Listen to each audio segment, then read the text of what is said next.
El propósito de la lección de esta semana es que Dios estableció con Adán y Eva un pacto de gracia basado en la promesa eterna de un Salvador. La lección la dividiremos en dos partes. La primera, ¿por qué otro pacto? Y la segunda, Sara y Agar.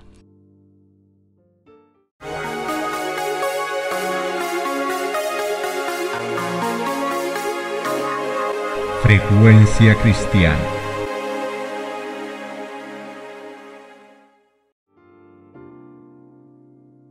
Las promesas iniciales de Dios con Abraham conforman uno de los pasajes más poderosos del Antiguo Testamento. Estos versículos están llenos de la gracia de Dios. Es Dios, no Abraham, el que hace las promesas. Abraham no había hecho nada para ganarse o merecer el favor de Dios, ni tampoco hay ninguna indicación que sugiera que Dios y Abraham de alguna manera hayan obrado juntos para crear este pacto. Dios hace todas las promesas. En contraste, Abraham es llamado a tener fe en la certeza de la promesa de Dios con la bendición pronunciada sobre Abraham y por medio de él a todos los seres humanos. El Creador renovó su propósito redentor. Había bendecido a Adán y Eva en el paraíso y luego bendijo a Noé y a sus hijos después del diluvio. Y con Abraham Dios confirmó su promesa de bendición a todas las familias de la tierra en su alcance universal. Iniciemos con la primera parte. ¿Por qué otro pacto? Génesis 17:7. Y estableceré mi pacto entre mí y ti, y tu descendencia después de ti, por pacto perpetuo, para ser tu Dios, y el de tu descendencia después de ti. Así como la Biblia presenta dos leyes, una inmutable y eterna, la otra provisional y temporaria, así también hay dos pactos. El pacto de la gracia se estableció primeramente con el hombre en el Edén, cuando después de la caída se dio la promesa divina de que la simiente de la mujer heriría a la serpiente en la cabeza. Este pacto puso al alcance de todos los hombres el perdón y la ayuda de la gracia de Dios para obedecer en lo futuro mediante la fe en Jesucristo. También les prometía la vida eterna, si eran fieles a la ley de Dios. Así recibieron los patriarcas la esperanza de la salvación. Este mismo pacto le fue renovado a Abraham en la promesa: en tu simiente serán benditas todas las gentes de la tierra. Génesis 22:18. Esta promesa dirigía los pensamientos hacia Cristo. Así lo entendió Abraham y confió en Cristo para obtener el perdón de sus pecados. Fue esta la fe la que se le contó como justicia. El pacto con Abraham también mantuvo la autoridad de la ley de Dios. El Señor se le apareció y le dijo: yo soy el Dios Todopoderoso, anda delante de mí y sé perfecto. El testimonio de Dios respecto a su siervo fiel fue: oyó Abraham mi voz y guardó mi precepto, mis mandamientos, mis estatutos y mis leyes. Y el Señor le declaró: estableceré mi pacto entre mí y ti, y tu simiente después de ti en sus generaciones, por alianza perpetua, para hacerte a ti por Dios y a tu simiente después de ti. Aunque este pacto fue hecho con Adán, y más tarde se le renovó a Abraham, no pudo ratificarse sino hasta la muerte de Cristo. Existió en virtud de la promesa de Dios desde que se indicó por primera vez la posibilidad de redención. Fue aceptado por fe. No obstante, cuando Cristo lo ratificó, fue llamado el Pacto Nuevo. La ley de Dios fue la base de este pacto, que era sencillamente un arreglo para restituir al hombre a la armonía con la voluntad divina, colocándolo en situación de poder obedecer la ley de Dios. Otro pacto, llamado en la Escritura el Pacto Antiguo, se estableció entre Dios e Israel en el Sinaí, y en aquel entonces fue ratificado mediante la sangre de un sacrificio. El pacto hecho con Abraham fue ratificado mediante la sangre de Cristo, y es llamado el segundo pacto o nuevo pacto, porque la sangre con la cual fue sellado se derramó después de la sangre del primer pacto. Es evidente que el nuevo pacto estaba en vigor en los días de Abraham, pues entonces fue confirmado tanto por la promesa como por el juramento de Dios, dos cosas inmutables en las cuales es imposible que Dios mienta. Hebreos 6:18. Pero si el pacto confirmado con Abraham contenía la promesa de la redención, ¿por qué se hizo otro pacto en el Sinaí? Durante su servidumbre, el pueblo había perdido en alto grado el conocimiento de Dios y de los principios del pacto con Abraham. Al libertarlos de Egipto, Dios trató de revelarles su poder y su misericordia para inducirlos a amarle y a confiar en él. Los llevó al Mar Rojo. Perseguidos por los egipcios, parecía imposible que escaparan, para que pudieran ver su total desamparo y necesidad de ayuda divina, y entonces los libró. Así se llenaron de amor y gratitud hacia él, confiaron en su poder para ayudarles, lo ligó a sí mismo como su libertador de la esclavitud temporal. Pero había una verdad aún mayor que debía grabarse en sus mentes. Como habían vivido en un ambiente de idolatría y corrupción, no tenían un concepto verdadero de la santidad de Dios, de la extrema pecaminosidad de su propio corazón, de su total incapacidad para obedecer la ley de Dios y de la necesidad de un Salvador. Todo esto se les debía enseñar. Dios los llevó al Sinaí, manifestó ahí su gloria, les dio la ley, con la promesa de grandes bendiciones siempre que obedecieran. Ahora pues, si diereis oído a mi voz y guardaréis mi pacto, vosotros seréis mi reino de sacerdotes y gente santa. Los israelitas no percibían la pecaminosidad de su propio corazón y no comprendían que sin Cristo no podían obedecer la ley de Dios, y con excesiva premura concertaron su pacto con Dios, creyéndose capaces de ser justos por sí mismos, declararon, Éxodo 24:7, y tomó el libro del pacto y lo leyó a oídos del pueblo, el cual dijo, haremos todas las cosas que Jehová ha dicho y obedeceremos. Habían presenciado la grandiosa majestad de la proclamación de la ley y habían temblado de terror ante el monte, y sin embargo, apenas unas pocas semanas después quebrantaron su pacto con Dios al postrarse a adorar una imagen fundida. No podían esperar el favor de Dios por medio de un pacto que ya habían quebrantado, y entonces, viendo su pecaminosidad y su necesidad de perdón, llegaron a sentir la necesidad del Salvador revelado en el pacto de Abraham y simbolizado en los sacrificios, de manera que mediante la fe y el amor se vincularon con Dios como su libertador de la esclavitud del pecado.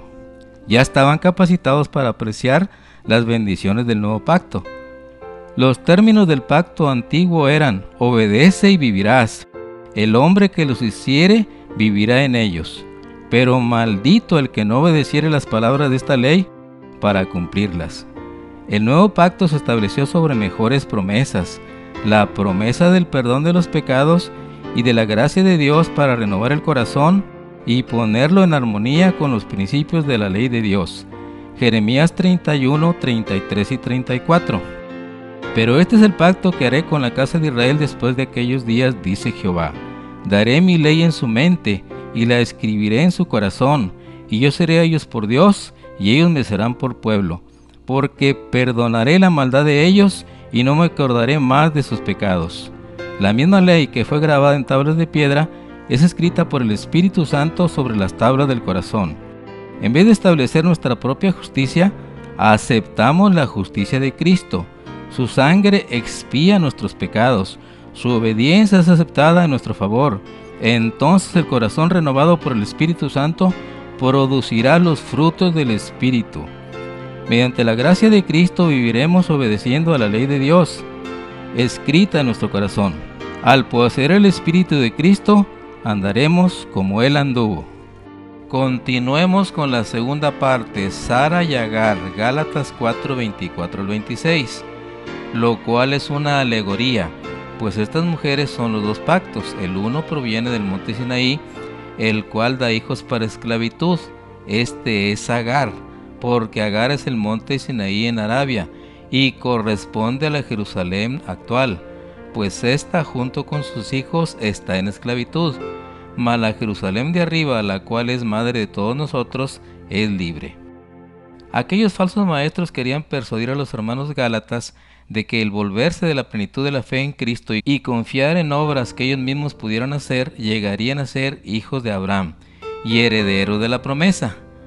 Olvidaban que Abraham había tenido dos hijos, Y hay muchos cristianos que parecieran pensar que ser descendiente de Abraham, según la carne, es suficiente para asegurarse una parte de la herencia prometida.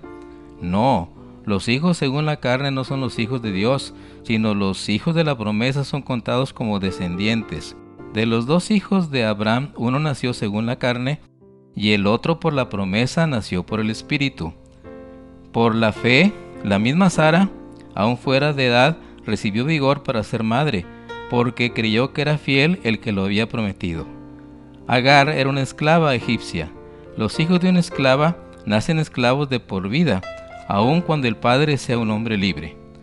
Así que Agar solo podía dar a luz hijos para esclavitud. Pero mucho antes de que Ismael naciera, el Señor le había hecho saber claramente a Abraham, quien deseaba que su siervo Eliezer lo heredara, que no sería un esclavo, aunque éste naciese en su casa, el que lo heredaría, sino un hijo nacido libre.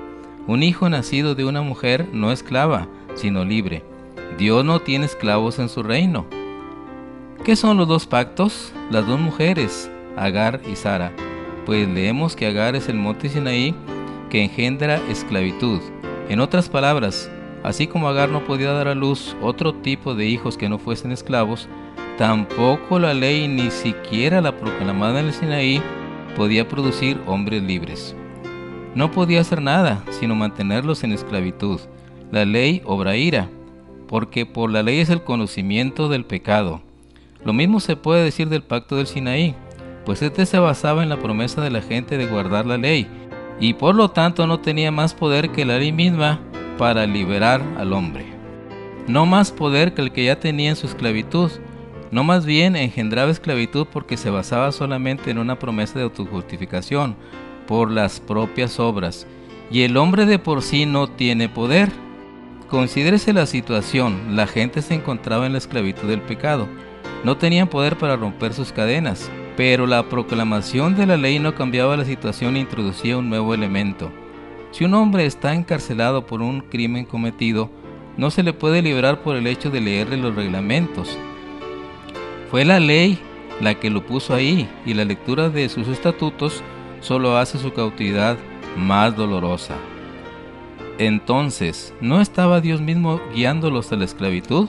Por supuesto que no. Él no los indujo a hacer ese pacto en el Sinaí. 430 años atrás había hecho un pacto con Abraham, que era suficiente en todos sentidos. Ese pacto fue confirmado en Cristo y por consiguiente era un pacto venido de arriba.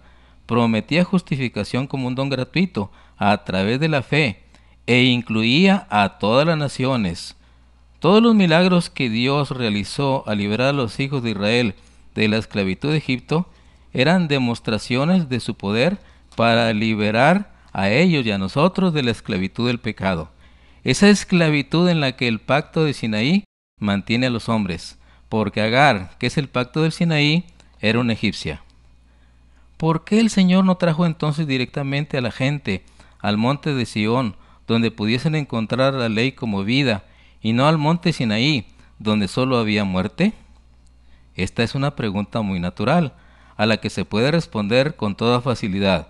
Fue por causa de su incredulidad.